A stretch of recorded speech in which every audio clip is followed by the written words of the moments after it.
सच्चिदानन्दरूपम् लसत्कुण्डलं गोकुले व्रजमानम् नमामीश्वरं सच्चिदानन्दरूपम् लसत्कुण्डलं गोकुले व्रजमानम् यशोदाभियो लब्धावमानम् परामृष्टम् अत्यन्ततो धृत्य गोप्या यशोदाभियो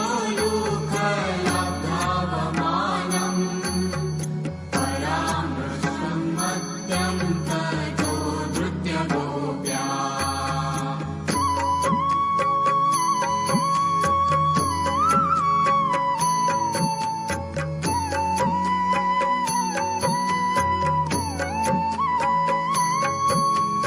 रुदन्तम् मुहुर्नेत्र युग्मं मृजन्तम् कराम्भोजयुग्मेन सातङ्कनेत्रम् रुदन्तम् मुहुर्नेत्र युग्मं मृजन्तम् कराम्भोजयुग्मेन सातङ्कनेत्रम् मुहुस्वसकम्पत्री रेखाङ्ककण्ठा स्थितग्रैव दामोदरं भक्तिबद्धाम् मुहुश्वासकम्पत्री रेखाङ्ककण्ठा स्थितग्रैव दामोदरं भक्तिबद्धम्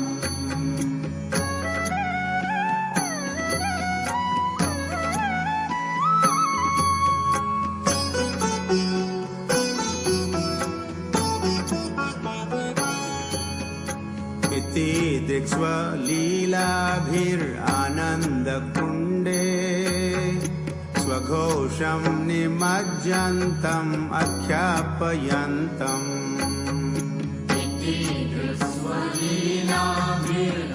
स्वलीलाभिरानन्दकुण्डे स्वघोषं निमज्जन्तम् आख्यापयन्तम् तदीयेषु तज्ञेषु भक्तैर्जितत्वम् पुनः प्रेमातस्तं शतावृत्तिवन्दे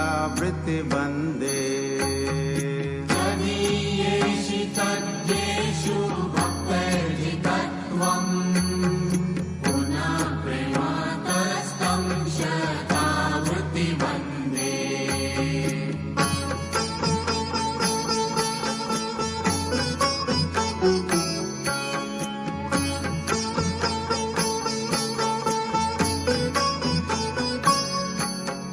वरं देव मोक्षं न मोक्षं वदिं वा न चान्यं वृणेऽहं वरेशादपीह वरं देव मोक्षं न मोक्षावधिं वा न चान्यं वृणेऽहं वरेशादपीह इदं ते वपुर्नाथ गोपालबालम् सदा मे मनस्याभिरस्तां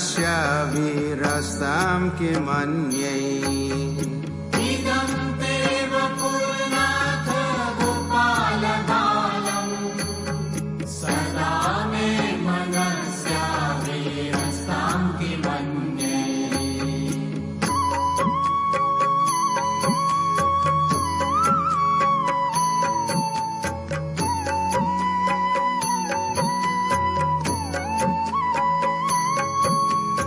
इदं ते मुखाम्भोजम् अत्यन्तनीलैर्वृतं कुन्तलैः स्निग्ध रक्तैश्च गोप्या इदं ते मुखाम्भोजम् अत्यन्तनीले वृतं कुन्तलैः स्निग्धरक्तैश्च गोप्या मुहुचुम्बितं बिम्बरक्ताधरं मे मनस्याभिरास्तामालं लक्षलाभै मुहुश्चुम्बितं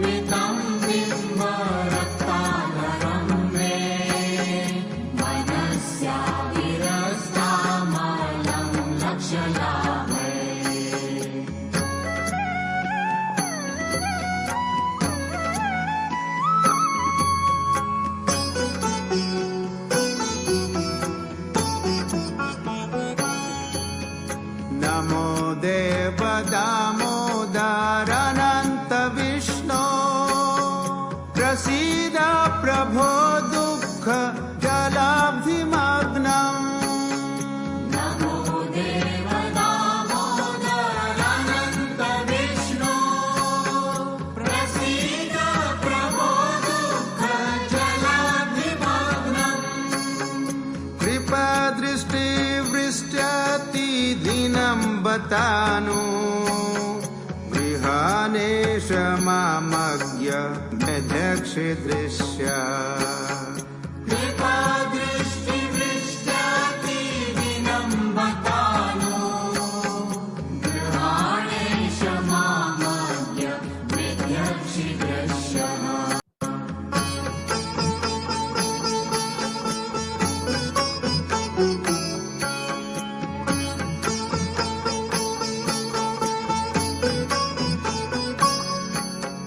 कुबेरात्मजो बद्ध मूर्त्यैव यद्वत् त्वया मुचितो भक्ति भजो कृतौ च कुबेरात्मजो बद्ध मूर्त्यैव यद्वत् त्वया मुचितो भक्ति भजो कृतौ च तथा प्रेम भक्तिं स्वकमे प्रयच्छ न मोक्षे गृहो मेऽस्ति दामोदरेह तथा प्रेम भक्तिं स्वकामे प्रयच्छ न मोक्षे गृहो मेऽस्ति दामोदरेह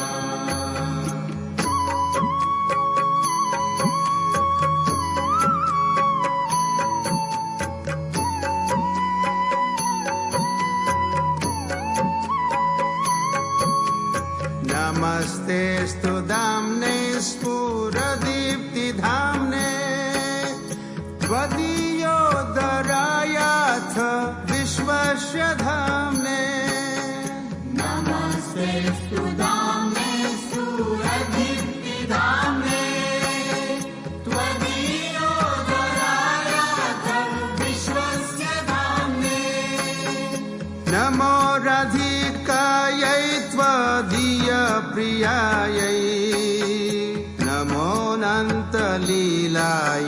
देवाय तुभ्यम् नमो राधिकायै त्वदीयप्रियायै नमो अनन्तलीलाय देवाय तुभ्यम् नमामीश्वरं सच्चिदानन्दरूपम् लसत्कुण्डलं गोकुले व्रजमानम् ॐ विष्णुपदाय कृष्णपृष्ठाय भूतले श्रीमते भक्तिवेदान्त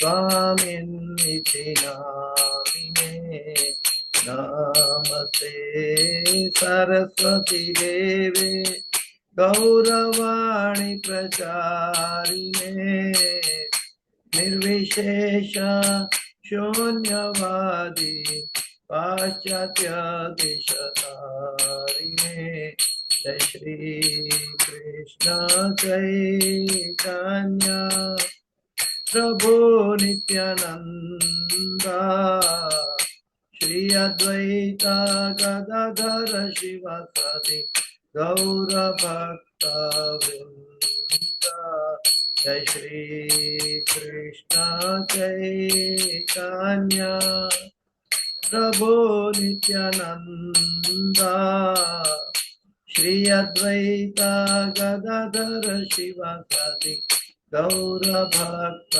वृंदा हरे कृष्णा कृष्ण कृष्ण हरे हरे हरे राम राम राम हरे हरे हरे कृष्णा कृष्ण कृष्ण हरे हरे हरे राम राम राम हरे हरे, हरे कृष्णा कृष्णा कृष्णा हरे हरे, हरे राम राम राम हरे हरे। गोविंद जय जय गोपाल जय जय, राधा रमण हरि गोविंद जय जय। हरे कृष्णा कृष्णा कृष्णा हरे हरे, हरे राम राम राम हरे हरे। हरि नाम संकीर्तन यज्ञ की जय, समावेत भक्त वृंद की जय, शिल प्रभुपाद की जय, गुरुदेव महाराज की जय। ओम अज्ञानतिमिरान्धस्य ज्ञानाञ्जनशलाकया चक्षुरोन्मिलितं येन तस्मै श्रीगुरुवे नमः। श्रीचैतन्यमनोभीष्टं स्थापितं येन भूतले स्वयं रूपगदा मह्यं ददाति स्वपदान्तिकं। वन्देऽहं श्रीगुरु श्रीयुतापदकमलं श्रीगुरु वैष्णवांश्च श्रीरूपं साग्रजातं सहगणा रघुनाथान्वितं तं सजीवं साद्वैतं सावधूतं परिजनसहितं कृष्ण चैतन्यदेवं श्री राधा कृष्ण पादां सहगणा ललिता श्री विशाखान्वितांश्च।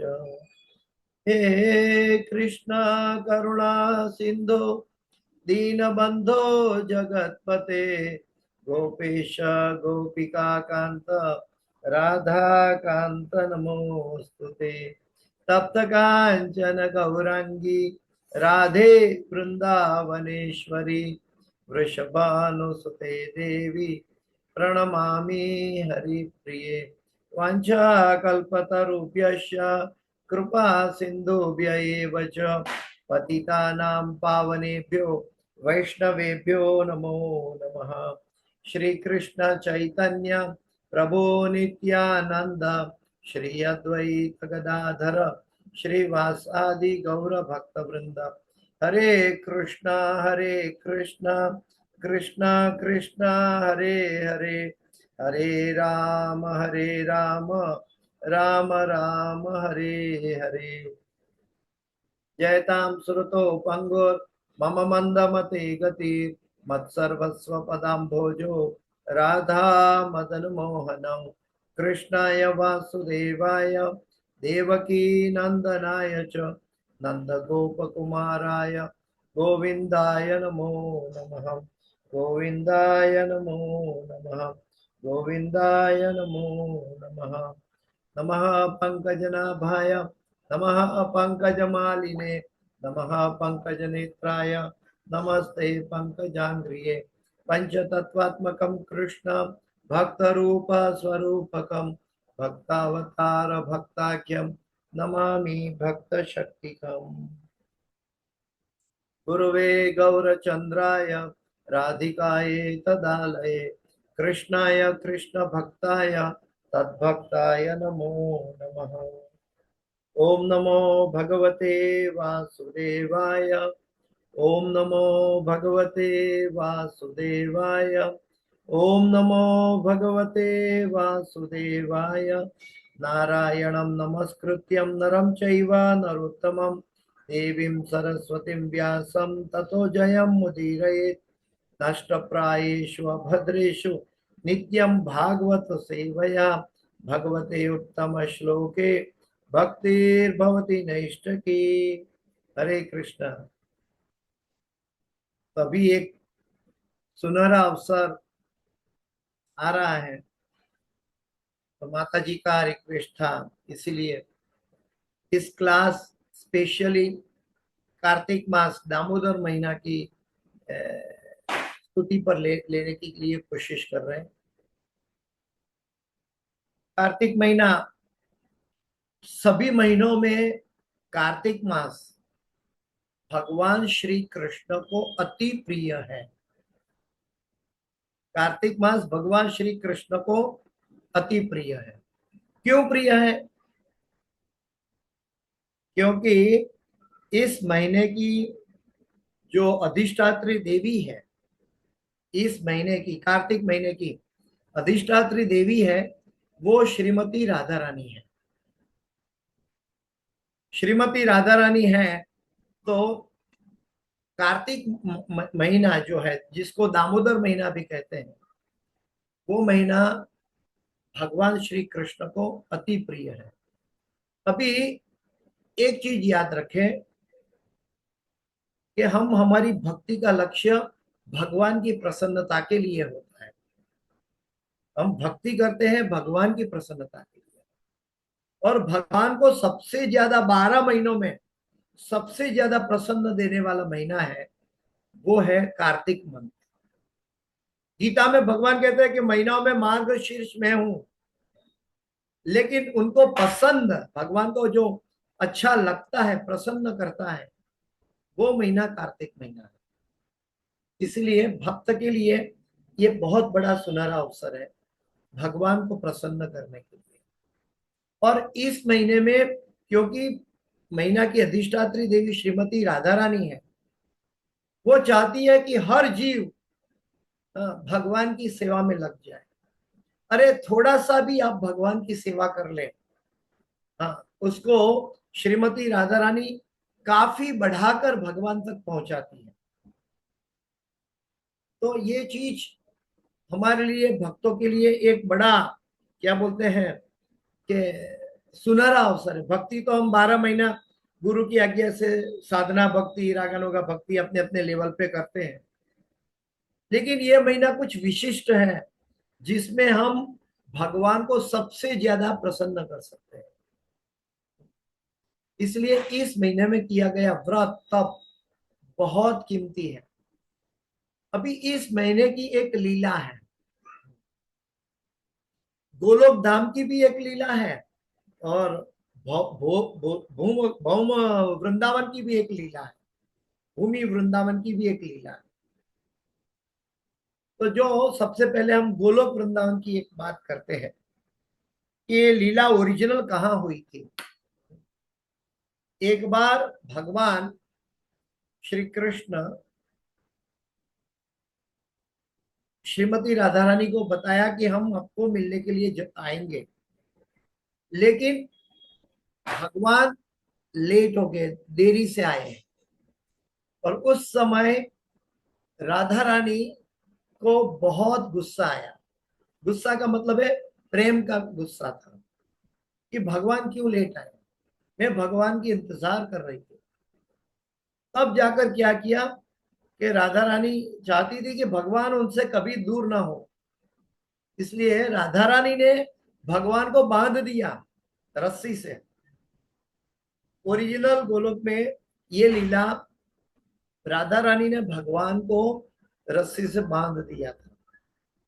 अभी भौम वृंदावन में क्या हुआ, ये लीला कैसे घटित हुई, इसकी कथा बहुत प्रचलित है और इसके बारे में हम लोग चर्चा करेंगे। तो सबसे पहले ये देखते हैं कि भगवान भक्त का वचन हमेशा पूरा करते हैं। तो एक समय की बात है, जब हम आध्यात्मिक बात करते हैं तो हम स्पेसिफिक तारीख या तिथि की नहीं, वो तो 1000-2000 साल पहले की बात हो जाती है, लेकिन एक समय की बात है, मतलब ये शाश्वत लीला है। और एक समय भौम वृंदावन में क्या हुआ, तो एक समय नल कुबेर, जो कि कुबेर के पुत्र हैं, तो वो हिमालय की घाटियों में जलाशय में कुछ स्त्रियां के साथ नग्न अवस्था में स्नान कर रहे थे। तो उस समय क्या हुआ कि वो तो कुबेर के पुत्र होने के नाते उनको नशा था, तो वो तो अपने नशे में, उनको भान नहीं था कि वो क्या कर रहे हैं। जलाशय में नग्न स्नान करना जलाशय का अपराध होता है, और वैसे भी शास्त्र कहते हैं कि ऐसी अवस्था में बाहर रहना वो भी एक श्राप की तरह है। तो कुछ स्त्रियां के साथ, अप्सराओं के साथ, देवपुत्र थे, कुबेर के पुत्र थे, तो नल कुबेर और मणिग्रीव, वो दोनों ऐसी अवस्था में स्नान कर रहे थे और मस्ती कर रहे थे। उस समय क्या हुआ कि भगवान की अरेंजमेंट के अनुसार वहां से नारद मुनि गुजर रहे थे। नारद मुनि तो ब्रह्मचारी हैं, और नारद मुनि वहां से गुजर रहे थे और वो नल कुबेर और मणिग्रीव नशे में थे। उन्होंने सोमरस का पान किया। यहाँ का भौतिक जगत का दारू नहीं है, सोमरस का पान किया। तो उस समय उन्होंने नशे में नारद मुनि को देखा, तो उनको बोला आप भी आइए हमारे साथ। नारद मुनि तो ब्रह्मचारी है, उनको बहुत गुस्सा आया। तो नारद मुनि ने उनको श्राप दे दिया। किसको? नल कुबेर और मणिग्रीव, कुबेर के पुत्र को श्राप दे दिया। जब श्राप दे दिया तो उनको अपनी गलती का एहसास हुआ। नारद मुनि ने कहा ये आपकी मन की चंचलता है, और मन की चंचलता के कारण आप अपना इंद्रिय निग्रह नहीं कर पा रहे हो, इसीलिए आप इस अवस्था में घूम रहे हो। इसलिए मैं आपको श्राप देता हूं। ये मन की चंचलता है, तो मन की चंचलता को स्थिर करने के लिए आप दूसरे जन्म में वृक्ष बन जाओगे, वृक्ष की योनि में आ जाओगे। ऐसा क्यों? शास्त्र में वर्णित है कि कोई भी स्त्री अपने पति के अलावा कोई अंग प्रदर्शन करती है, अथवा कोई भी पुरुष अपनी पत्नी के अलावा कहीं भी अंग प्रदर्शन करता है, तो उनको दूसरे जन्म में वृक्ष की योनि प्राप्त होती है। और वो वृक्ष की योनि भी उसी प्रकार उसको मन की चंचलता के अनुसार भगवान उनको एक जगह स्थिर रखकर मन को स्थिर करने के लिए ये सजा देते हैं, तो उनको वृक्ष योनि प्राप्त होती है। तो नारद मुनि ने भी कहा कि आप अगले जन्म में वृक्ष बन जाओगे, क्योंकि आप मन की चंचलता के कारण ये कार्य कर रहे हो। मन की चंचलता बहुत दुष्कर होती है। तो गीता में तो भगवान कहते हैं अभ्यास न तो कौन्तेय वैराग्य न च गृह्यते, अभ्यास और वैराग्य से मन की चंचलता को दूर कर सकते हैं। लेकिन क्या हुआ कि जब श्राप दिया तो नल कुबेर और मणिग्रीव को तो पता था कि ये नारद मुनि का श्राप, ये देवर्षि है, देवर्षि नारद है, और उनका श्राप मिथ्या नहीं होता। तो तुरंत अपनी गलती का एहसास करते हुए तुरंत नारद मुनि की शरण में आ गए और नारद मुनि को कहा कि कृपया हमें माफ कर दीजिए। उन्होंने हाथ जोड़कर माफी मांगी। जो शरण में आते हैं, अपनी गलती का एहसास करते हैं, उनको माफ करना एक साधु का धर्म होता है।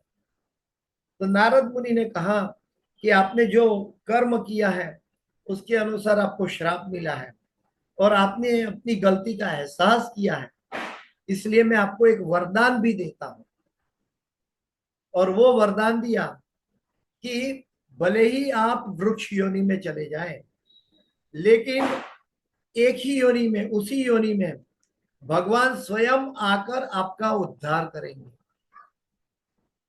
भगवान स्वयं आकर आपका उद्धार करेंगे। यानी कि वो जो श्राप था वो वरदान में परिणित हुआ। कैसे?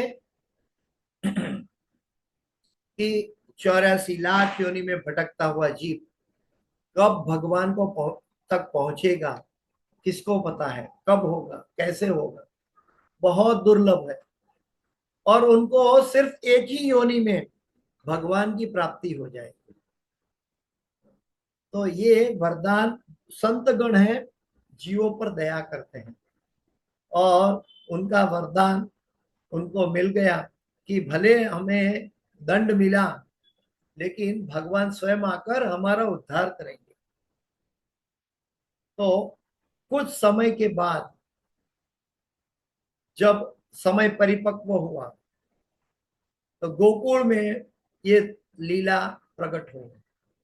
गोकुल में नंद महाराज के घर में 9 लाख गैया थी और यशोदा मैया इनका वलोना करके मक्खन निकाल, गांव के सभी स्त्रियां वहां आती थी नंद महाराज के वहां और वलोना करके मक्खन निकालकर छाछ ले जाती थी। तो ये नित्य क्रम था। और उस समय क्या हुआ, बड़ी दिलचस्प कथा है कि वो नल कुबेर वृक्ष के रूप में, 2 वृक्ष के रूप में नंद महाराज के आंगन में प्रकट हुए हैं, 2 वृक्ष के रूप में। और हर रोज की तरह नित्य क्रम चल रहा है। कन्हैया ने सोचा नारद मुनि का वरदान है, मेरे भक्त का वरदान है, इसलिए मुझे उसको पूरा करना ही चाहिए, क्योंकि भगवान भक्त वत्सल है। तो भगवान ने सोचा कि नारद मुनि का वरदान के लिए मुझे कुछ करना है। तो एक समय की बात है, यशोदा मैया ने सोचा कि लाला सभी गोपियों के घर मक्खन की चोरी करता है, क्या मेरे घर में मक्खन की कोई कमी है? 9 लाख गैया का मक्खन निकलता है। शायद ये सब गांव की स्त्रियां जो गोपियां आती हैं वो ठीक से माखन नहीं निकालती होगी, इसीलिए मेरे लल्ला को ये माखन ज्यादा प्रिय नहीं होता। आज मैं स्वयं मक्खन निकालती हूँ मेरे लल्ला के लिए। और यशोदा मैया सुबह में बलोड़ा करने बैठी है और मक्खन निकालने के लिए कि मेरा कन्हैया जागेगा, उसको मक्खन बहुत पसंद है और नवनीत तस्कर करता है, तो उसको मैं आज अपने हाथ से निकाला हुआ मक्खन खिलाऊंगी। यशोदा मैया सुबह सुबह में ये मक्खन निकालने के लिए वलोड़ा लेकर बैठ गई है। उनके हाथों से कंगन की आवाज आ रही है, खन खन खन खन खन आवाज आ रही है किसी का। हाँ, तो खन खन खन आवाज आ रही है। तो क्या हुआ, यशोदा मैया लाला के लिए मक्खन निकालने का प्लान बनाकर मक्खन निकालने बैठी है। दूसरी ओर कन्हैया सो रहा है, भोर हो गई है, सुबह हो गई है और कन्हैया धीरे से जागा। मैया की कंगन का आवाज से लल्ला जाग गया। देखा आंख में मशकरा है और कन्हैया आंख को दबाकर रोकर जा रहे, मैया मैया मैया कहाँ है मैया। और देखता है, मैया ने देखा लल्ला जाग गया है और वो बहुत भूखा लगता है, रात का सोया हुआ अभी उठा है, जरूर उसको भूख लगी होगी। तो यशोदा मैया लल्ला को अपनी गोद में उठा लेती है। वो वलोना करते समय लल्ला को अपनी गोद में उठा लेती है और स्तनपान कराने लगती है। मैया जब स्तनपान कराने लगती है तो भगवान कृष्ण को बहुत अच्छा लगता है कि मैं मैया का दुग्ध पान कर रहा हूं। लेकिन दूसरी ओर क्या हो रहा है, ये भगवान की कितनी अद्भुत लीला है। दूसरी ओर क्या हो रहा है, 9 लाख गैया का दूध 9,000 गैया को दिया जाता है और 9,000 गैया का दूध 900 गैया का दूध 90 गैया का दूध 9 गाय का दूध 1 गाय को दिया जाता था। और वो गाय का दूध उस समय चूल्हे पे उभरने आया है। तो संतगण काफी बातें करते हैं इस पर्टिकुलर एपिसोड पर। संत गणों का भाव बहुत अद्भुत है, क्योंकि भगवान की लीला में निर्जीव भी जीवित होता है। तो कैसे होता है इसको समझने के लिए कि संत गण बताते हैं, आचार्य गण बताते हैं कि जब मैया ने अपने गोद में कन्हैया को लिया और स्तनपान करा रही थी, तो उस समय दूध क्यों उबल रहा था, उसी समय ये घटना कैसे हुई। तो अलग अलग आचार्यों ने अलग अलग मत रजू किए हैं, लेकिन बहुत दिलचस्प है। एक आचार्यगण संत ने कहा कि दूध भी वहां शाश्वत होता है, दूध भी वहां भगवान की सेवा में नियुक्त होता है, दूध को भी अपना एहसास है। और वो दूध जैसे लल्ला मैया की गोद में आया तो दूध पतीला में नीचे था, तो उबल ऊपर उठकर आया और देखा कि मैं लल्ला का दर्शन कर लूं, तो इसीलिए दूध उबल कर ऊपर आया जो पतीला में नीचे था। उसके बाद क्या हुआ, और एक आचार्य ने क्या बताया, आचार्य ने बताया बहुत अच्छा भाव है, ये दूध भी अपनी सेवा भगवान के लिए प्रयुक्त करना चाहता है, ये भौतिक जगत के विचारों से पर है। अब भौतिक जगत में ऐसा नहीं हो सकता, हमारी बुद्धि ये समझ नहीं सकती, लेकिन ये गुणातीत है भगवान की लीला। तो ये दूध भी उस समय उबल कर अग्नि में गिरने के लिए नीचे आया। और एक संत का अभिप्राय है, तो क्यों नीचे आया, बोलता है दूध सोचा कि आज लल्ला मैया का दूध पी रहा है, तो हमें तो वो ग्रहण नहीं करेगा, तो हमारा अस्तित्व का क्या फायदा, इससे अच्छा है कि हम आग में जलकर मर जाएं। इसीलिए दूध उबलकर आग में गिरा। तो ये दृश्य हो रहा था दूध का। उसी समय यशोदा मैया की नजर वो उबलते हुए दूध पर गई। उन्होंने वलोना तो छोड़ दिया, लल्ला को गोद में लिया है, स्तनपान करा रही है, और सामने से देखा कि मैया ने देखा कि ये दूध उबल रहा है। तो मैया थोड़ी देर के लिए लल्ला को बाजू पर रखकर वो दूध बचाने के लिए दौड़कर चली। अभी हम इसको समझने की कोशिश करें, हर एक छोटी छोटी चीजों में भी बहुत गहरा उपदेश है। यशोदा मैया कौन है, जो कर्मी, ज्ञानी, योगी, तपस्वी, इवन ब्रह्मा जी, इवन देवी देवता को, इवन भगवान शिव को जो पद प्राप्त नहीं हुआ है, वो पद भगवान की माता बनने का यशोदा मैया को प्राप्त हुआ है। जो तपस्वी योगी एक क्षण के लिए, कई सैकड़ों साल की तपस्या के बाद एक क्षण के लिए हृदय में अपने तपस्वी को दर्शन देते, एक क्षण के लिए, वो भगवान वो यशोदा मैया की आंगन में खेल रहा है। तो यशोदा मैया की सुकृति हम इस भौतिक जगत में हमारी 100 जन्म की सोच भी इकट्ठा कर ले तो उससे भी परे है। ये यशोदा मैया का अहोभाग्य है। लेकिन फिर भी यशोदा मैया कन्हैया को बाजू में रखकर दूध बचाने चली, ये भगवान को अच्छा नहीं लगा।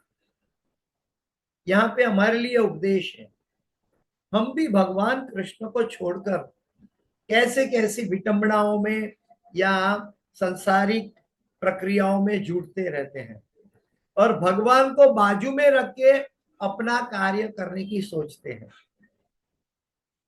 तो ये भगवान को पसंद नहीं है, क्योंकि भगवान हमारा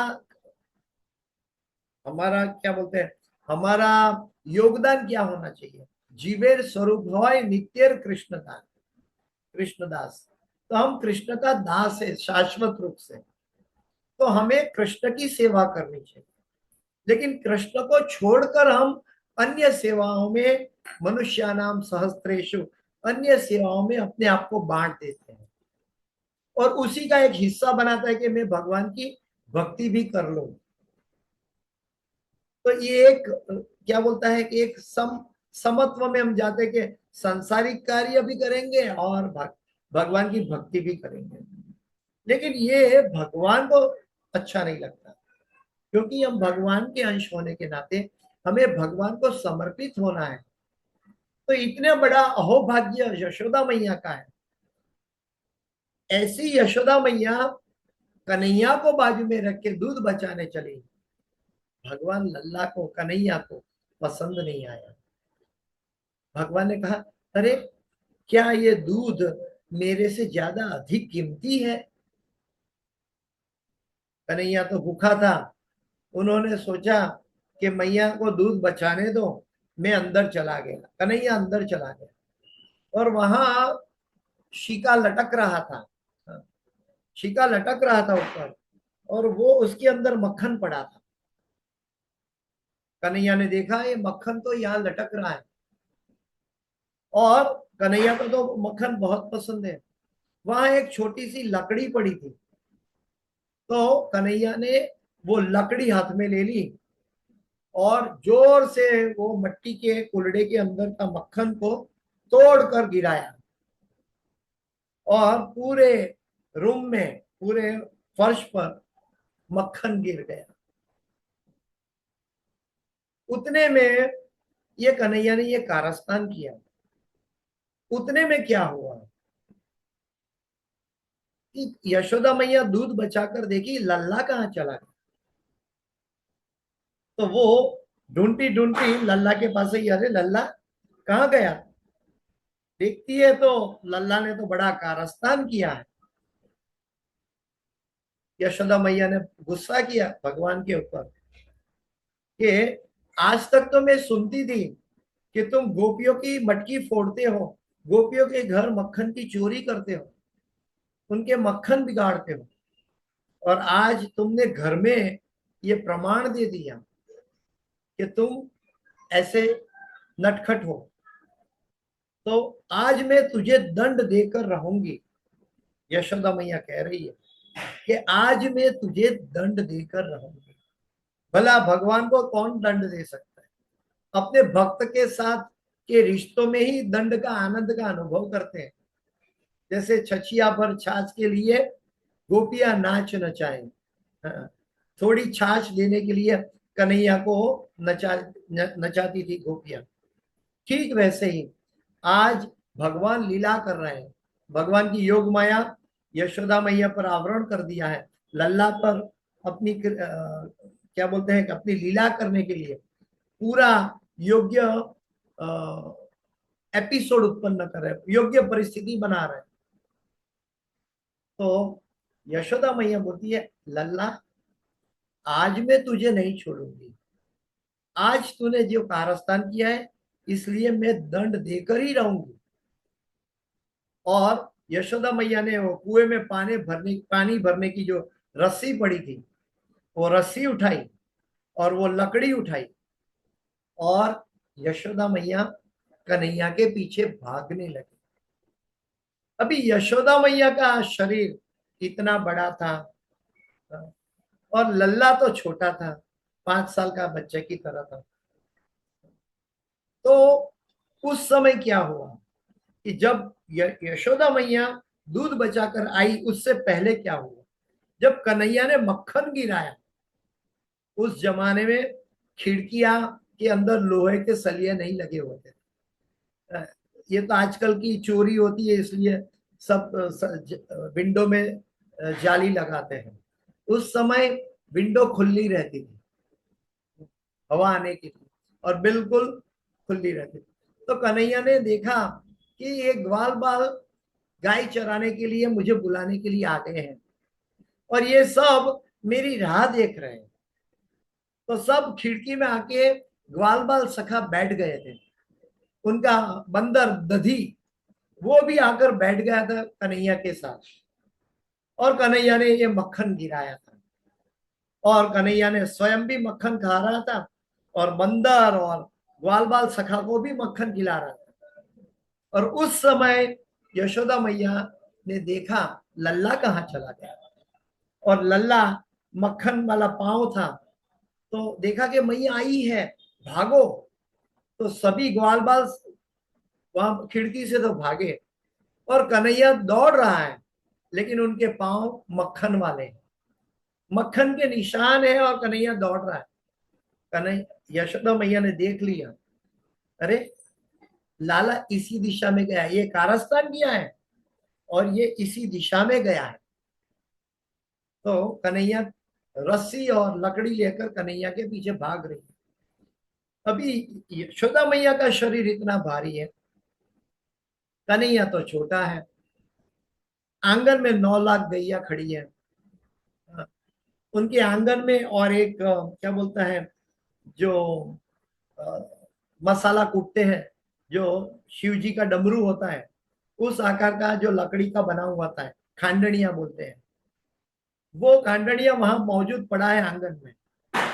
और कन्हैया गायों के पांव के बीच में भाग रहा है, और यशोदा मैया गायों के पांव के नीचे से नहीं निकल सकती, और वो इधर से इधर भागता है कन्हैया, और यशोदा मैया के हाथ में नहीं आ रहा है। देखा, अरे कन्हैया देख के छुप के, गाय के पीछे छुप कर देख रहा है, अरे मैया आ रही है, भाग रहा है। फिर देखा कि मैया तो बहुत थक गई है, परेशान हो गई है मेरे से।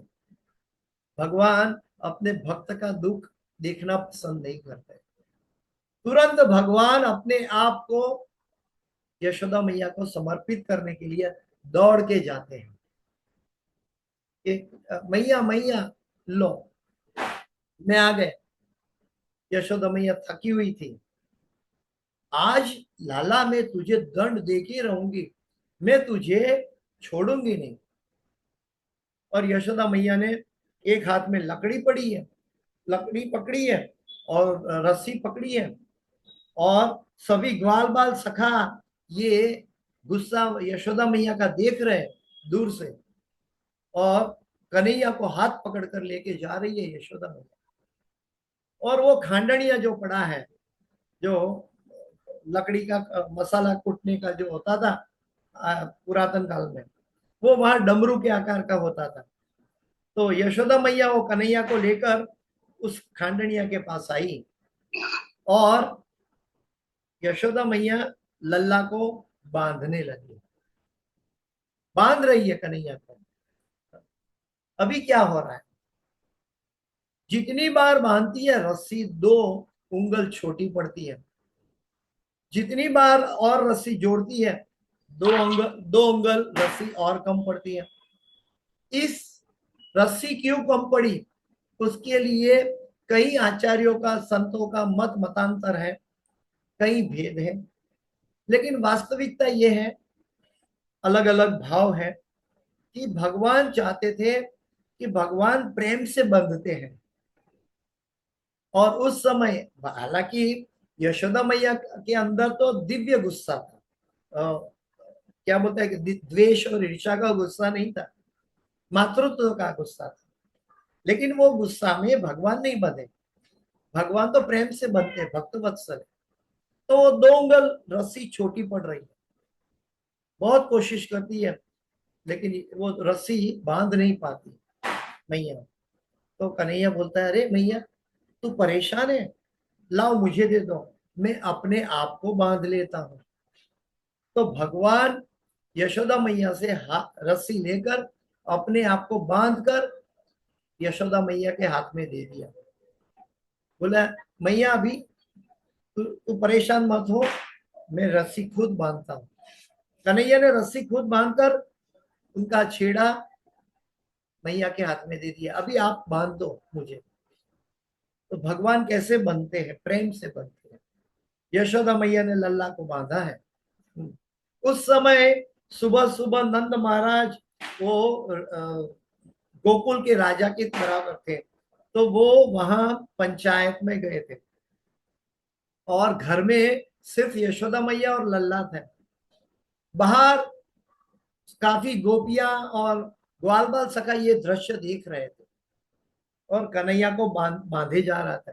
कई गोपियों को लगा था, अरे ये क्या कर रही है यशोदा, ये कन्हैया को क्यों बांध रही है। और फिर बांधकर यशोदा मैया का गुस्सा बोलती है, मैया बोलती है लल्ला को, आज तू पूरा दिन यही खड़ा रहे, आज मैं तुझे छोड़ने वाली नहीं हूं। यशोदा मैया बोल रही है कन्हैया, कि आज मैं तुझे छोड़ने वाली नहीं। तूने जो कारस्तान किया है उसको सफाई करने के लिए मैं यमुना पानी भरने जाती हूँ, और तू आज पूरा दिन यही बंधा रहे, मैं यमुना जल लेने जा रही हूँ। तूने जो कारस्तान किया है, मक्खन गिराया है, उसकी सफाई के लिए। और यशोदा मैया मटकी लेकर यमुना की ओर चल पड़ती है। सभी गोपियां मना कर रही है यशोदा को कि ऐसा मत कर मैया, लेकिन ये तो एक योग माया लीला कर रही है और ये परिस्थिति बना रही है जिससे भगवान अपने भक्त का वचन पूरा कर सके। तो नारद मुनि ने जो वचन दिया था कि तुम वृक्ष बन जाओगे, लेकिन भगवान स्वयं आकर तुम्हारा उद्धार करेंगे। इसीलिए भाई भगवान कन्हैया ने देखा कि हे कन्हैया, मैया तो अभी गई है, यमुना पानी भरने गई है। अभी ये कन्हैया सोचता है मैं क्या कर रहा हूं, अभी तो वक्त है वो नारद मुनि के वचन पूरा करने का, इस दो वृक्ष का उद्धार करने का। अभी तो अगर नंद महाराज और यशोदा मैया घर में होते तो मुझे ये कार्य कभी नहीं करने देते। इसलिए आज वो दोनों घर से बाहर गए हैं, इसलिए मैं ये कार्य करता हूँ। जो नारद मुनि ने उनको वरदान दिया था वो वरदान पूरा करता हूँ। और भगवान चार पांव से घुटनिया से चलने लगे। वो जो खांडनिया है डमरू आकार का, जो शिव जी के डमरू आकार का खांडनिया है, उसके बीच में कन्हैया को बांधा है और डमरू पीछे राउंड होकर रोल बनकर पीछे पीछे जा रहा है और कन्हैया आगे चार पांव से चलकर जा रहा है। जाकर वो दो वृक्ष के बीच में से कन्हैया निकला और वो जो खांडनिया था वो खांडनिया को दो वृक्ष के बीच में फंसा दिया और भगवान ने वो खांडनिया की मदद से दो वृक्ष गिरा दिए। अभी यहाँ पे प्रश्न उठता है, हमारी बुद्धि कहती है 5 साल का बच्चा दो वृक्ष को एक साथ कैसे गिरा सकता है, ये प्रश्न उठता है। जिसके अंदर भगवान की प्रेम भक्ति नहीं है तो उनके अंदर ये प्रश्न उठता है कि भगवान ऐसे कैसे गिरा सकता है। ये तो एक मैथोलॉजी है, एक कहानी है, एक कथा है, लेकिन ये वास्तविकता नहीं है, क्योंकि उनको भगवान का सामर्थ्य का पता नहीं है। समर्थ सु न करे प्रभु पलमा चाहे सो करे। तो वो दो वृक्ष गिरा है, उसको कैसे समझा जाए हमारी बुद्धि के लिए। तो उसको समझने के लिए एक उदाहरण मैं देता हूं कि जैसे एक सेब होता है, सेब यानी एप्पल, एक फ्रूट है, वो एक वृक्ष के ऊपर उगता है। एक वृक्ष का फल है एप्पल। वो एप्पल जब आप लेते हो तो उसके अंदर बीज निकलते हैं और एक वृक्ष के ऊपर कई एप्पल लगते हैं, कई सेब लगते हैं और हर एक सेब के अंदर बीज होता है और वो बीज के अंदर इतनी शक्ति है कि वो फिर से सेब का पेड़ बना सकता है। छोटे से बीज के अंदर वो शक्ति है कि दूसरा एप्पल का यानी सेब का पेड़ खड़ा हो सकता है। भगवान एक छोटे से वृक्ष के फल के बीज के अंदर एक वृक्ष बनाने की शक्ति प्रदान कर सकते हैं, तो भगवान स्वयं क्या नहीं कर सकते। एक बीज के अंदर इतनी शक्ति है कि एक वृक्ष को बना सकते हैं और वो वृक्ष के द्वारा काफी फल पैदा कर सकते हैं और वो बीज की शक्ति है। लेकिन वो बीज देने की शक्ति फल को किसने प्रदान की, तो पहला हमारी दृष्टि कहेगी ये तो वृक्ष की शक्ति है, ये तो कुदरत की शक्ति है। लेकिन गीता कहती है मैया जक्षेन प्रकृति सुयते सचराचर। भगवान कहते हैं कि भगवान की शक्ति से फल फ्रूट जो हमें मिलता है, गेहूं का दाना मिलता है, ये सब भगवान की अनुकंपा है हमारे पर। और वो बीज के अंदर जो वृक्ष समाया हुआ है, तो भगवान स्वयं क्या नहीं कर सकते। भगवान सिर्फ 6 दिन के थे और शक्टासुर का वध किया था। भगवान के लिए कोई भी वस्तु क्या बोलते हैं कि सीमित मात्रा में नहीं है। भगवान सब कुछ, उनके 6 ऐश्वर्य पूर्ण है, तो सबसे ज्यादा ताकतवर भी है भगवान। तो भगवान ने 2 वृक्ष गिराए, 2 वृक्ष गिरा कर देखा तो उसके अंदर से प्रकट हुए वो नल कुबेर और मणिग्रीव।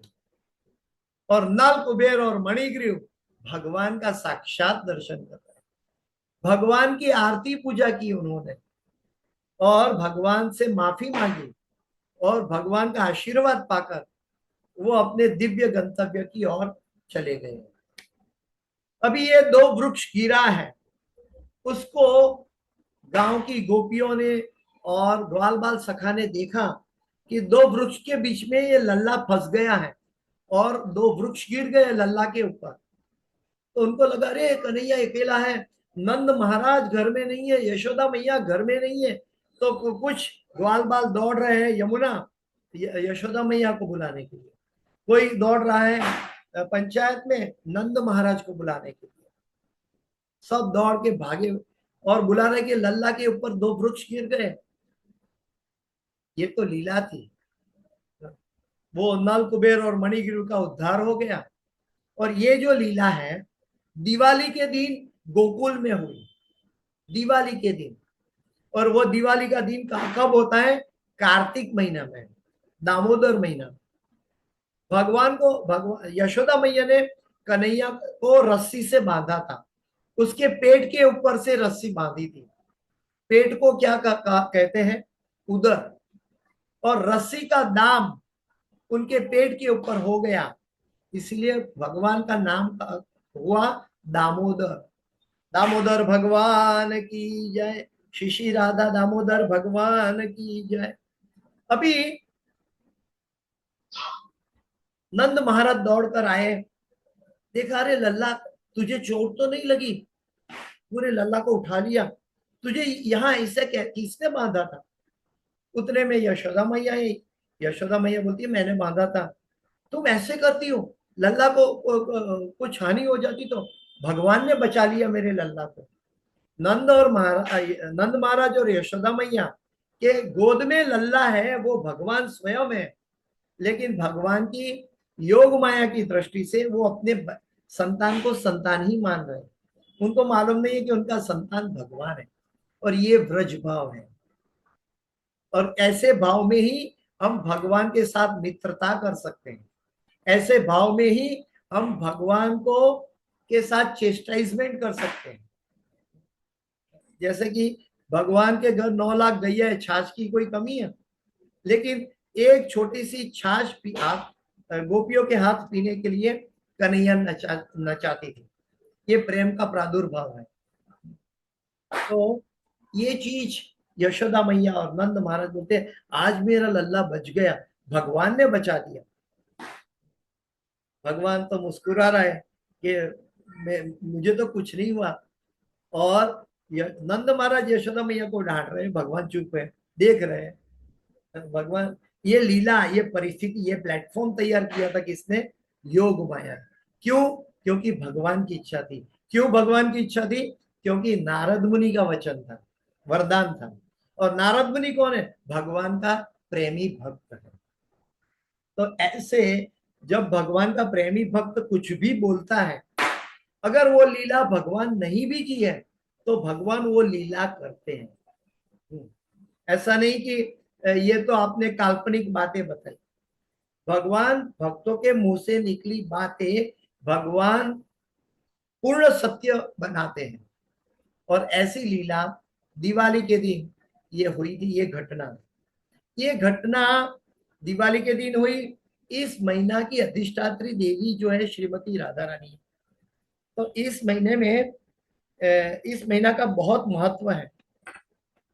इस महीना में हम सबको क्या करना चाहिए? क्योंकि ये भगवान को प्रसन्न करने वाला महीना है, इसलिए बहुत बड़ा डिस्काउंट लेकर आई है श्रीमती राधा रानी अपने संतानों के लिए। हम सब संतान हैं, तो राधा रानी सबको भगवान तक पहुंचाने के लिए स्पेशल बेनेडिक्शन दे रही है।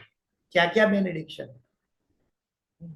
अगर इस महीने में हम हर रोज भगवान कृष्ण को, दामोदर को, यशोदा दामोदर को, राधा कृष्ण को घी का दिया या तिल के तेल का दिया अर्पण करते हैं, तो भगवान उसको समझते हैं कि इसने हजारों दिया एक साथ मुझे अर्पण कर दिया है। एक दिया अर्पण करने से हजारों दिया अर्पण करने का फल मिलता है। दूसरी बात, ऐसा दिया अर्पण करने से दिया की लो झूमती है, हिलती है, डगमगाती है। ऐसी झूमती हुई लो में एक आंख का पलकारा की समय में हमारे करोड़ों जन्म का पाप नष्ट हो जाता है। करोड़ों जन्म का पाप नष्ट हो जाता है सिर्फ भगवान को दिया अर्पण करने से, संध्या के समय। कई लोग सुबह में भी करते हैं और संध्या को भी करते हैं, क्योंकि भक्त लोभी होता है, भगवान को पूरी ताकत से प्रसन्न करना चाहते हैं। भक्तगण क्या करते हैं, इसके लिए हमें क्या क्या करना चाहिए ये भी हम बताएंगे कि इस महीने में किया गया थोड़ा सा भी भक्ति, कृष्ण का भक्ति बहुत दिव्य फल लेकर, मतलब भगवान का प्रेम लेकर हमें फल देता है। भगवान का प्रेम पाने का एक सुवर्ण अवसर है ये कार्तिक का महीना। ये कार्तिक का महीना अभी 3 दिन के बाद, 4 दिन के बाद शुरू होने जा रहा है, 17 तारीख से।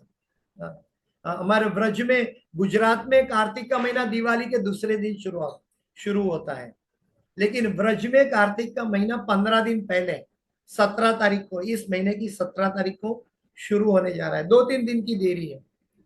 और भक्तगण अभी से, एकादशी से कन्हैया को दिया अर्पण करने का शुरुआत कर देते हैं। तो ये बहुत सुनहरा अवसर है। इस महीने में किया गया कोई भी कार्य, भगवान की भक्ति, एक दिया अर्पण किया तो हजारों पुण्य लेकर आता है। इवन माउंट मेरू जितना पाप का ढेर है तो भी एक क्षण में नष्ट हो जाता है। लेकिन याद रखें,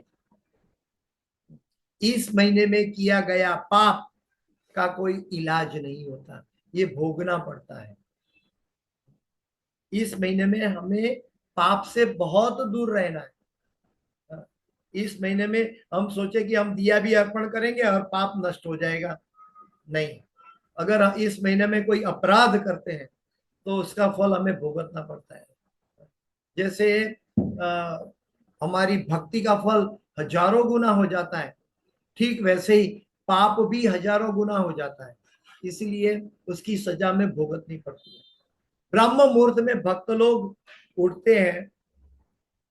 कुछ 12 प्रमुख बातें हैं जो जरूरत है कि हमें तो दीपदान तो करना ही है, लेकिन कोई भक्त अगर दूसरों, खुद दिया प्रगटा के दूसरों को देता है भगवान दामोदर को अर्पण करने के लिए, तो भगवान उसके ऊपर अति अति प्रसन्न हो जाते हैं। इस महीना में अगर हम भगवत गीता का एक श्लोक भी हर रोज पढ़ते हैं तो वो भगवत धाम जाता है। इस महीने में अगर कोई व्यक्ति भगवत गीता का एक श्लोक भी पढ़ता है नित्य, तो वो भगवत धाम जाता है। कितना बड़ा बेनिडिक्शन है। इस महीने में कोई 3 दिन के लिए भी अगर ब्रजवास करता है, 3 रात्रि के लिए वृंदावन में वास करता है, वैसे तो पूरा महीना भक्त लोग कार्तिक में रहते हैं, लेकिन अगर ये क्षम्य नहीं है तो प्रभुपाद जी कहते हैं इवन 3 रात्रि अगर हम वृंदावन में बिताते हैं तो हमारा राधा रानी सुनिश्चित करती है कि हमें कृष्ण प्रेम प्राप्त हो जाए। ये राधा रानी सुनिश्चित करती है, ये श्रील प्रभुपाद जी ने बताया है। तो कहने का तात्पर्य यह है कि इस महीने में ब्रजवास हमेशा करना चाहिए। प्रभुपाद जी की यात्रा इतिहास देखे तो प्रभुपाद जी दामोदर महीना की शुरुआत में वो हमेशा वृंदावन में आ जाते थे। वृंदावन में दामोदर महीना में रहते थे और फिर इधर उधर नहीं जाते थे। वो मायापुर गौर पूर्णिमा में चले जाते थे। लेकिन दामोदर महीना में वृंदावन में आ जाते थे प्रभुपाद जी भी स्वयं, क्योंकि इसकी महत्ता बहुत गहरी है। इस महीने में अपनी सामर्थ्य के अनुसार हर रोज सुबह ब्रह्म मुहूर्त में उठकर स्नान करके पूजा पाठ करके अर्चना वंदना करके हमें खूब नाम जप करना चाहिए। जितना हमें तो 16 माला करते हैं, लेकिन इस महीने में क्योंकि 1000 गुना फल मिलता है भगवान की भक्ति का, इसलिए हमें भक्त को चाहिए कि इसको एक लोभी, पैसों का लोभी जैसे पैसों के पीछे भागता है, उसी तरह हमें भगवान का नाम दिन व दिन बढ़ाते जाना चाहिए। 16 माला हो गई, ये तो नियम की हो गई, अभी हम और ज्यादा करेंगे, 32 करेंगे, 64 करेंगे।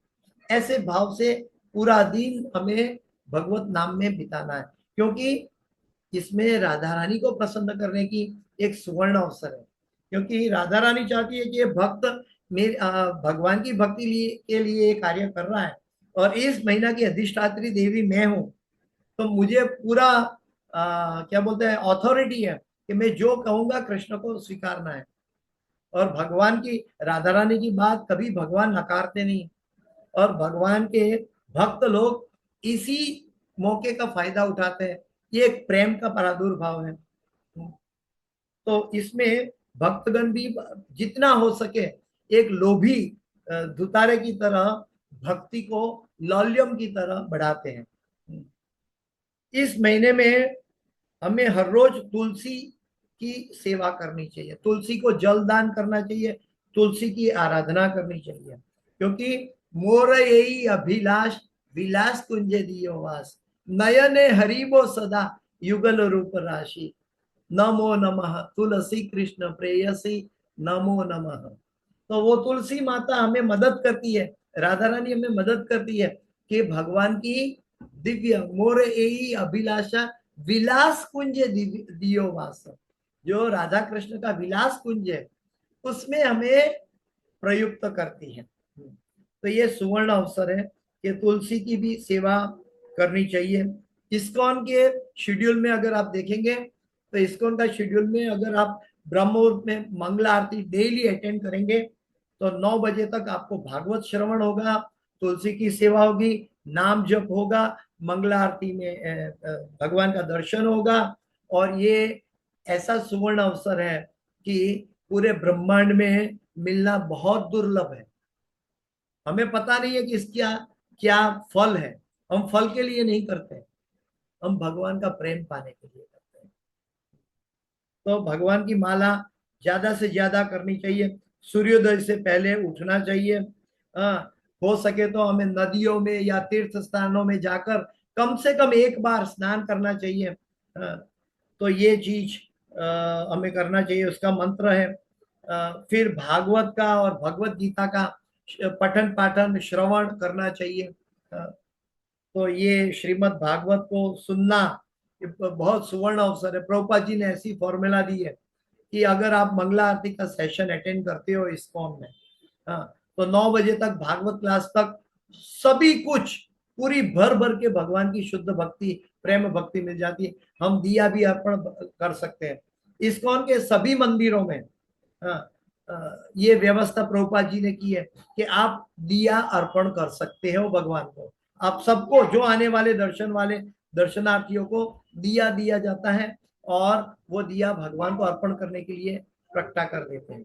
भक्त लोग ये तक देते हैं कि सभी लोग दिया अर्पण करें, इसलिए कई भक्त लोग दीप दान करते हैं, दिया अर्पण करने के लिए दिया स्पॉन्सर करते हैं मंदिर में सेवा के लिए, कि मैं तो एक दीवा कर रहा हूं, मैं 1000 लोगों को दीवा पहुंचाऊं, इसलिए दीप खरीदने का और घी खरीदने का, तिल का तेल खरीदने का, उसका खर्चा का दान करते हैं। क्यों? क्योंकि उससे कोई जीव भगवान को आरती करेगा और वो जीव को आरती करने में मैं सहायक बनूंगा। ये बहुत गोपी भर्तु पाद पद कमले दास दासानु दास। तो दीपदान खुद भी करना है, दूसरों को भी कराना है, खुद भी प्रकटा कर भगवान को दिया अर्पण करना है और दूसरों को भी प्रकटा कर देना है। हमारे जो माता जी हैं और प्रभु जी हैं, दोनों बहुत मेहनत करते हैं। सबको दिया दिया प्रदान करते हैं, दिया तैयार करके और दिया प्रगटा कर सबको देते हैं। तो ये बहुत दिव्य सुवर्ण अवसर है। फिर इस महीने में हमें वैष्णवों को भोजन कराना चाहिए, वैष्णव को भगवान का प्रसाद खिलाना चाहिए अपनी यथाशक्ति। हम ब्राह्मणों को और वैष्णवों को अपने घर में बुला सकते हैं, या तो अपनी यथाशक्ति अच्छी है आप मंदिर में वैष्णव प्रसाद के लिए कुछ लक्ष्मी स्पॉन्सर कर सकते हैं। ये बड़ा सुवर्ण अवसर है, क्योंकि भगवान के भक्त पाएंगे, जो भगवान के भक्त राधा कृष्ण की भक्ति के लिए सेवा कर रहे हैं, तो उनका मैं सेवक बनूंगा। तो ये भगवान को क्या बोलते हैं, भगवान को हमारी भक्ति का भाव से हम भगवान को खरीद लेते हैं। भगवान ऐसे दिए से नहीं खरीदे जाते, लेकिन हमारा भक्ति का भाव है कि मुझे कन्हैया को मिलने का सुवर्ण अवसर है, इसीलिए ये कार्य करते हैं। अपनी यथाशक्ति अनुसार हमें ब्राह्मणों को वैष्णवों को भगवान का प्रसाद देना चाहिए। कई लोग वृंदावन में प्रसाद स्पॉन्सर करते हैं, कई लोग अहमदाबाद में भी कर सकते हैं, क्योंकि हमारा ध्येय क्या है, भगवान और भगवान के भक्तों की सेवा, तुलसी माता की सेवा, श्रीमद् भागवत की सेवा, ब्रह्म मुहूर्त का सेशन अटेंड करना, ये सब जितना हो सके चैंटिंग करना, ये सब हमारे अपने आप में एक दिव्य स्तर तक हमारी आध्यात्मिक शक्ति को लेकर जाता है। ये बहुत सुनहरा अवसर है। प्रभुपाद जी की कृपा से हम सबको ये जानकारी मिली है शास्त्रों के अंतर्गत, और पूरे इस्कॉन के पूरे शाखाओं में, पूरे मंदिरों में ये कार्य हर रोज सभी भक्त दर्शनार्थियों के लिए होता है। इस महीने में हमें क्या नहीं खाना चाहिए, उड़द दाल नहीं खाना चाहिए। उड़द दाल और उड़द दाल से बना हुआ, कई कई लोग उसका उड़द दाल का पापड़ भी नहीं खाते हैं, राजमा को भी नहीं खाना चाहिए, लोबिया भी नहीं खाते कई लोग, सब अपनी अपनी कैपेसिटी के अनुसार। लेकिन स्पेसिफिकली कहा कि उड़द नहीं खाना चाहिए। उड़द यानी कि ज्यादा प्रोटीन वाली चीज, मांसाहार भी तो नहीं और उड़द भी नहीं खाना चाहिए, क्योंकि उड़द में सबसे ज्यादा, और उड़द है, मसूर की दाल है, चना है, तो उसमें ज्यादा प्रोटीन रहता है। ऐसी चीजें हमें दूर रहना चाहिए एक महीने के लिए। हो सके तो हमें ब्रह्म मुहूर्त डेली भगवान की मंगला आरती अटेंड करनी चाहिए। और आगे गृहस्थ के लिए ब्रह्मचर्य व्रत का पालन करना चाहिए। ऐसा नहीं कि ब्रह्मचारी ब्रह्मचर्य बने, सभी गृहस्थ को ब्रह्मचर्य व्रत का पालन करना चाहिए, क्योंकि इस महीने में एक ही परम पूर्ण पुरुषोत्तम परमेश्वर श्री कृष्ण आनंद का भोक्ता है और हम सब भोग्य है। तो हमें कभी भी अपनी इंद्रियों का उपभोग नहीं करना है, इसीलिए ब्रह्मचर्य रहना है। वैसे तो भगवान की सेवा में सिर्फ प्रभुपाद जी के मापदंड के, शास्त्रों के मापदंड के अनुसार हम सिर्फ भगवत भक्त लाने के लिए, इस दुनिया में प्रकट करने के लिए इंद्रिय का उपयोग करना चाहिए, बाकी नहीं। हमें श्री वृंदावन और राधा कुंड या ब्रजमंडल परिक्रमा में जाना चाहिए। ब्रजमंडल परिक्रमा, हजारों भक्त ब्रजमंडल परिक्रमा करता है, जो कार्तिक महीना की 17 तारीख से शुरू होने जा रही है। एक महीना चलती है, हर रोज 20 किलोमीटर चलता है। जहां पहुंचते हो वहां आपका प्रसाद की व्यवस्था होती है, रास्ते में चलने के टाइम प्रसाद की व्यवस्था होती है। सुबह 6 बजे से चलना शुरू हो जाता है और 9 बजे हमें रास्ते में प्रसाद मिलता है, ब्रेकफास्ट। फिर कथाएं होती है, फिर वापस कथा सुनकर चलना होता है और तकरीबन 1-2 बजे तक भक्त लोग चलते हैं और 2-3 बजे जहां उनका पड़ाव है वहां पहुंच जाते हैं, फिर आराम करते हैं, प्रसाद ग्रहण करते हैं। तो ये टेंट बना हुआ रहता है आगे की जगह में, हमारा सामान भी उठाकर पहुंचा दिया जाता है। और ब्रजमंडल परिक्रमा में हजारों भक्त एक साथ, सभी दुनिया के सभी नेशनलिटी के भक्त एक साथ ब्रजमंडल परिक्रमा करते हैं। 84 कोस की, तकरीबन 300-350 किलोमीटर है, एक महीने में पूरा करते हैं, या तो उससे भी अधिक है। इस साल में 17 अक्टूबर से 16 नवंबर तक ये महीना चलने वाला है। हमें इससे अधिक एक बात और है, अगर हमारे पास भगवान दामोदर की मूर्ति है, दामोदर भगवान का छवि है, तो उनको भी घर में भी दिया अर्पण कर सकते हैं, मंदिर में भी कर सकते हैं, और हम आकाश को भी दिया अर्पण कर सकते हैं। आकाश को भी दिया अर्पण करने से दिया दान कहा जाता है। इससे हमारे पितरों भी तृप्त हो जाते हैं। तो ये बहुत सुनहरा अवसर है, पूरी हमारी डायनेस्टी को भगवत धाम ले जाने के लिए ये बड़ा सुनहरा अवसर है। कई भक्त लोग जो कड़ी तपस्या करते हैं, तो वो लोग चटाई पे भूमि पर सो जाते हैं, गद्दे पे नहीं सोते हैं। वो दिन में एक बार प्रसाद ग्रहण करते हैं, फिर अपनी माला दोगुनी कर लेते हैं, हरिनाम संकीर्तन, नगर संकीर्तन करते हैं, बुक डिस्ट्रीब्यूशन करते हैं, मंदिर की 4 परिक्रमा हर रोज करते हैं। अगर ब्रजमंडल में नहीं गए तो हर रोज मंदिर की 4 परिक्रमा करनी है। और भगवान कृष्ण को मंजरी के साथ तुलसी की माला बनाकर पहनानी है। भगवान कृष्ण को तुलसी की मंजरी की माला बनाकर भगवान कृष्ण को पहनानी है। एक प्रेम का प्रादुर्भाव है। हम गजेंद्र मोक्ष या विष्णु सहस्त्र नाम या जो श्रीमद् भागवत की कई प्रार्थनाएं हैं, वो प्रार्थना भी हम कर सकते हैं। हम दामोदर अष्टक गा सकते हैं। हर रोज शाम को दामोदर आरती करने के समय दामोदर अष्टक गाना चाहिए। नमामीश्वरम सच्चिदानंद रूपम लसत्कुंडलम गोकुले व्रजमानम यशोदाभियो लोकलतावमालम परामृष्टमत्यन्ततो धृत्य गोप्या रुदन्तं मुहुर्नेत्रं युग्मं रुजन्तं कथाम्बोजयुग्मेन सातङ्के नेत्रं मुहुश्वासकम्पात्रिरेखाककण्ठ स्थितग्रीव दामोदरं भक्तिबद्धम् इति द्रक्ष्वलीलाभि अनन्तकुण्डे स्वघोषं निमज्जन्तम् आख्यापयन्तम् तदीयेषु तज्ञेषु भक्तेर्जितत्वं पुनः प्रेमतस्तं शतामृति वन्दे वरं देवमोक्षं न मोक्षमधिं वा न चाण्यं वृणेऽहं वरेशदपीह इदं ते वपुर्नाथ गोपालबालं सदा मे मनस्या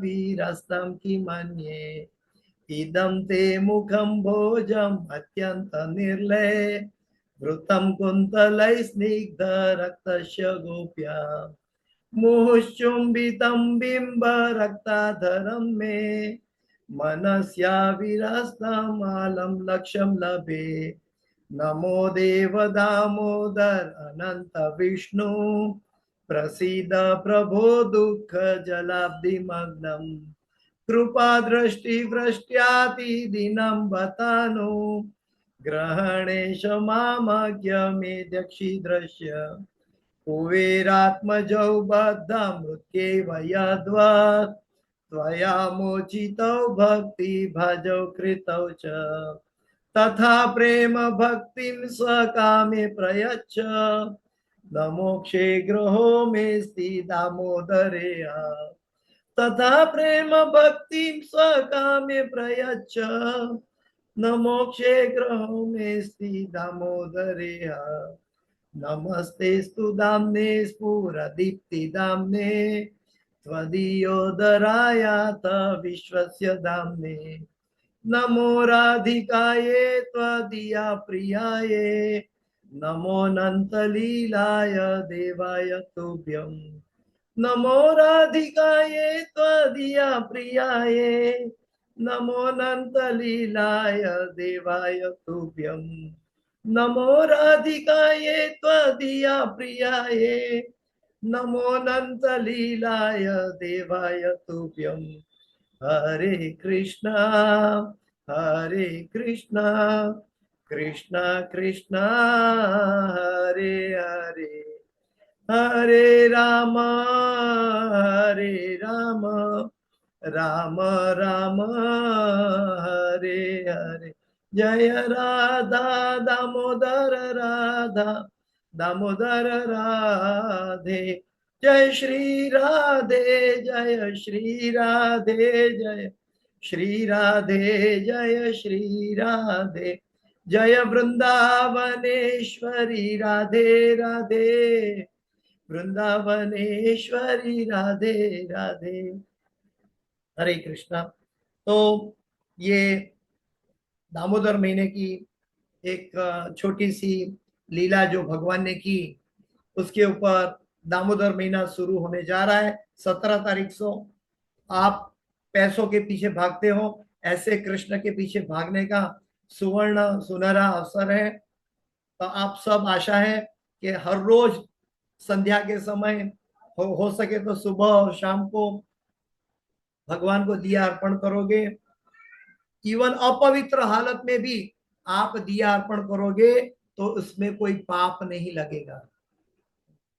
कोई भी अगर दिया अर्पण करने में कोई भी कमी है, पवित्रता नहीं है, तो भी आप दिया अर्पण कर सकते हो, क्योंकि अग्नि कभी अपवित्र नहीं होता। और श्रीमती राधा रानी इतनी करुणा करुमयी करुणा भरिते, सनक सनातन वर्णित चरिते, राधे जय जय माधव दायिते, गोकुल तारुणी मंडल माहिते। ये श्रीमती राधा रानी हमारे अंदर में दिया अर्पण करने में जो भी कमी है वो दूर कर कर दिया भगवान तक पहुंचाएगी। इसलिए अवश्य दिया अर्पण करें और ये सुनहरा अवसर का लाभ लें, क्योंकि ये हमें बहुत शीघ्र ही हमारी भक्ति में हमारी उन्नति कर सकती है और हम भगवत प्रेम को पा सकते हैं। तो इसके साथ समय हो चुका है, मैं अपनी वाणी को विराम दे रहा हूं। इस क्लास की कोई भी सुकृति है, मेरे गुरु महाराज जी होलीनेस जय पताका स्वामी आचार्यवाद गुरु महाराज की है, और इस क्लास की इस कथा में कोई भी गलती क्षति या त्रुटि रह गई है, मेरी अपनी है, कृपया मुझे क्षमा करें। वांछाकल्पतरुभ्यश्च कृपा सिंधुभ्येव च पतितानां पावनेभ्यो वैष्णवेभ्यो नमो नमः। अनंत कोटि वैष्णव वृंद की जय, समावेत भक्त वृंद की जय, शिल प्रभुपाद की जय, गुरुदेव महाराज की जय, दामोदर मंथ की जय, कार्तिक मंथ की जय, और श्रीमती राधा रानी की जय। हरे कृष्ण। किसी का कोई प्रश्न है तो पूछ सकते हैं।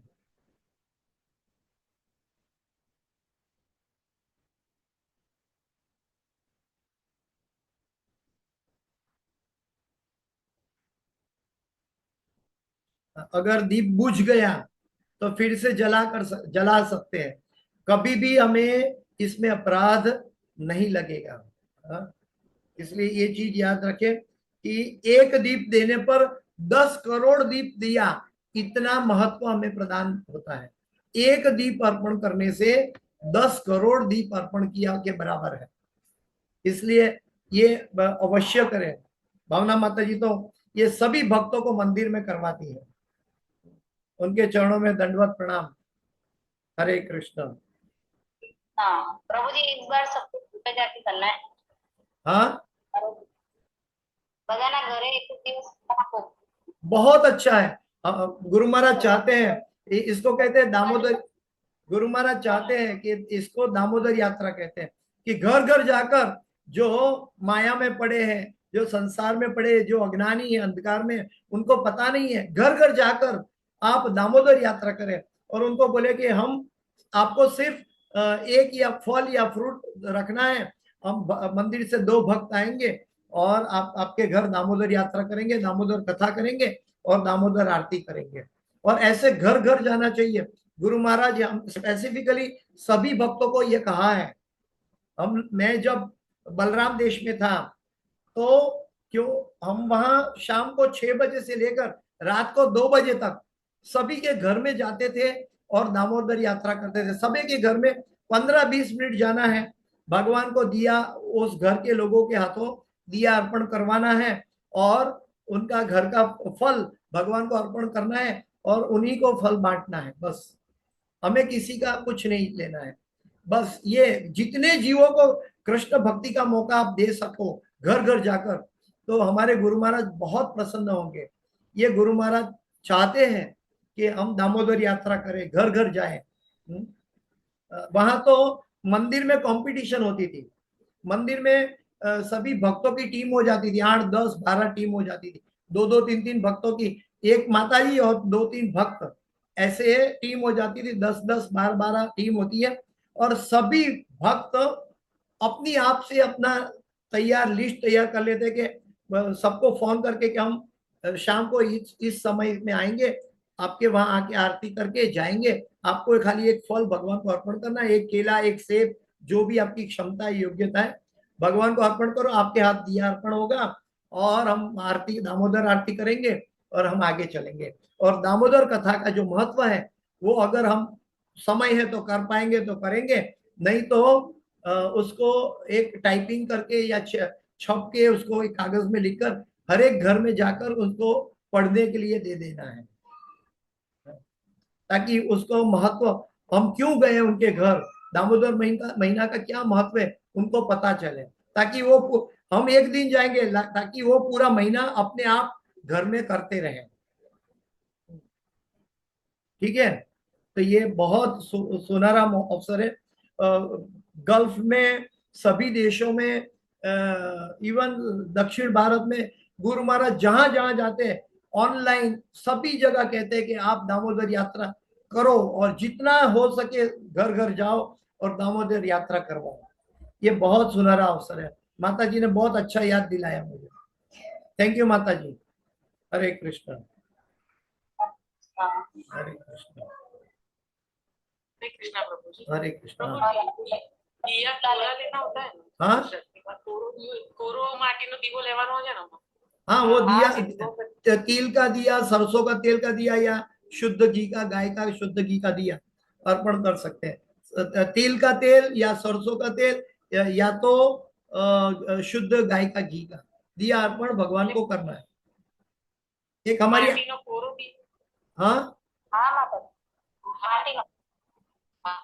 और कई भक्त लोग तो वृंदावन में 11,000 रुपया स्पॉन्सर करते हैं ताकि 2-3 हजार भक्त के लिए जो कोड़िया है वो कोड़िया खरीदते हैं मंदिर, और कोड़िया खरीदते हैं, उसका घी और ये सब खर्चा करते हैं, तिल तेल लगाने का, फिर उसको दिया बनाने का जो खर्चा लगता है, कपूर लगाने का खर्चा लगता है, ये सब कई भक्त दान करते हैं अपनी यथाशक्ति।